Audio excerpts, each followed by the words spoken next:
continues, immediately after the tribulation of those days shall the sun be darkened, the moon shall not give her light, the stars shall fall from heaven, and the powers of the heaven shall be shaken. Then shall appear the sign of the Son of Man in heaven. And so, signs in the heavens, and the sign of the Son of Man returning.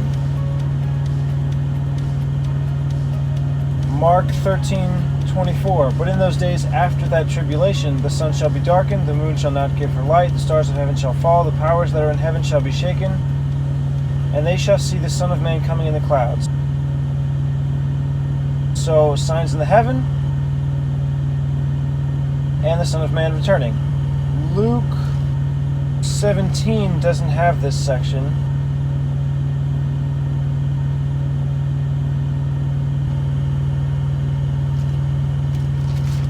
Luke 21 does. There shall be signs in the sun, and in the moon, and in the stars, and upon the earth distress of nations, with perplexity, the sea and the waves roaring, men's hearts failing them for fear, and for looking after those things which are coming on the earth, for the powers of heaven shall be shaken. And then shall they see the Son of Man coming in the clouds. So signs in heaven and Jesus returning. So all three are on the same page now. Immediately after the tribulation of those days. Mark. But in those days after that tribulation. Luke. There shall be signs. I think I'm going to have the tribulation mentioned, and then of those days, like in Matthew.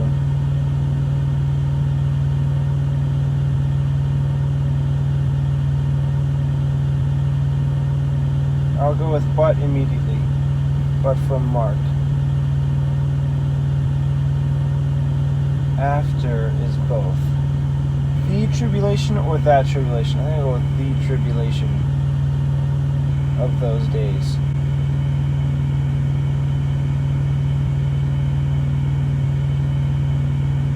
Then Matthew continues, shall the sun be darkened?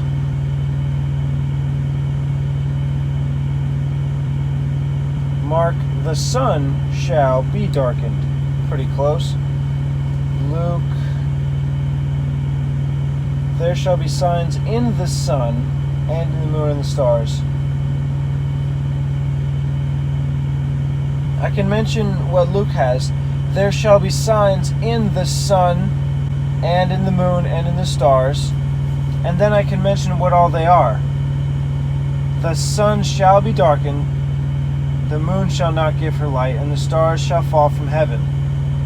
So it's like a general overview and then more detailed for each. Yeah, I think that's the best.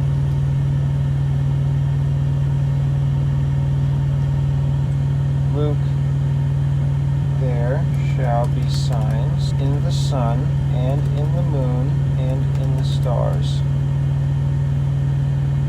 So now Matthew, shall the sun be darkened? But I think Mark makes more sense with this combination from Luke. The sun shall be darkened.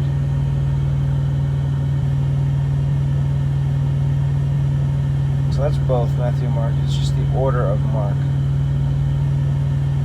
And the moon shall not give her light. That's both in the same order.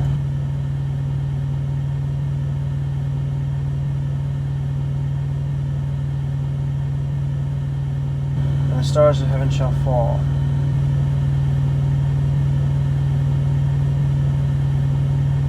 And the stars shall fall from heaven. I think I'm going to have the order from Matthew. The stars shall fall from heaven. Seems to be more in line with how it was mentioned earlier. The sun shall, and the moon shall,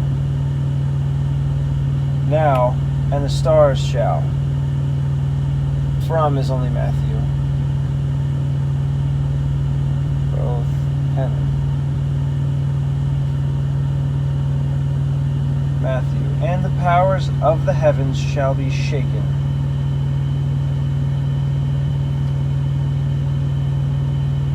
And the powers that are in heaven shall be shaken. That's actually mentioned in Luke 4, the powers of heaven shall be shaken. That's later.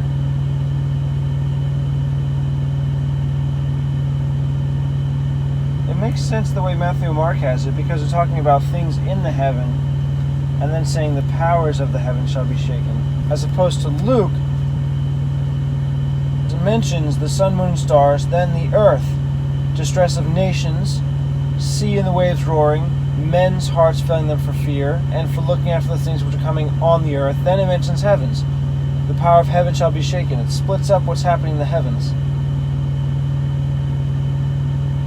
I think I'm going to put it the way Matthew and Mark has. The powers of the heavens shall be shaken. So Matthew has the powers of the heavens. Mark has the powers that are in heaven.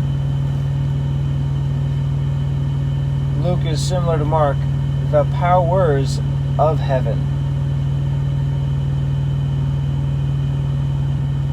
Only Matthew has heavens plural.